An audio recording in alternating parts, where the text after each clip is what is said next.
Hey guys, it's Ren from the Review Queens. I'm kind of on a hiatus from work right now, and I figure I might as well post something and share what I'm up to, maybe on a daily basis. I'll see how I feel.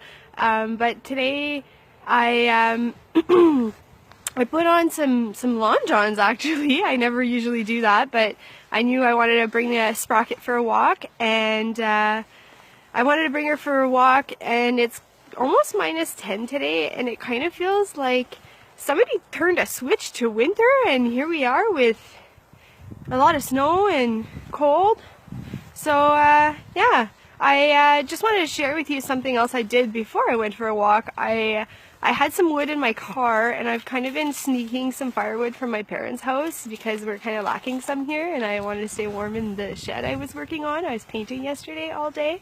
I painted Dumpy the gnome that my brother picked up from the dump, and I thought he looked really sad, so I brought him home in June, and I was kind of working on him throughout the summer but haven't really been able to put much time in him. So I painted him most of the day yesterday, and he's looking really good. There's a couple finishing touches I want to do on him. Like, it's not perfect, like it's not where I want it to be, but he's still going to keep the name Dumpy because that's where he comes from, and he's upcycled, and that's something that I like to do. So I upcycled something, and I'm working on another little project with woodland animals that are cut out pieces from, they're made of metal, and some birch and wood panels. So I had some wood that I've been hauling in my car, and I wanted to kind of get rid of all that and place some stuff. And I got a bag ready just in case something happens and we're on the side of the road.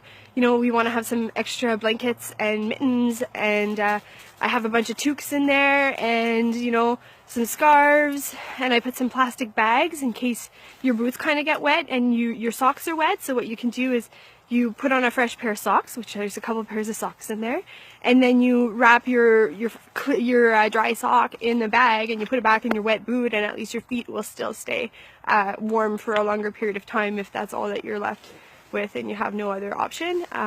There's that. So I have some stuff that, you know, was maybe made by hand or that was given to us or is a little bit older. Something that I don't mind to give away if somebody needed it. Last year we actually went for a meeting in a little town 15 minutes away, and when we came back we almost had a collision with 3 moose within like 5 seconds. It was crazy.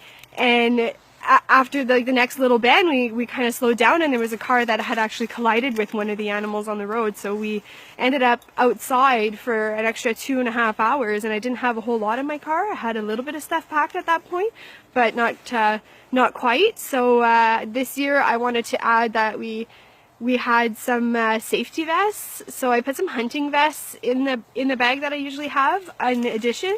So I have an orange hat for hunting, and I actually have 2 kind of hunting vests, so that when we are on the side of the road we can put something that's a little bit more high vis because people really don't see you, and where we were was kind of in a curve in a really windy road. So yeah, that's something that I did today. I suggest that you guys should also pack something like that just in case, because it's kind of winterish now. So yeah, outside for a little bit of time this morning, and gonna go back inside and warm up because it is a little bit cold, and maybe think of kind of putting a first aid kit in my car because that's something I don't have.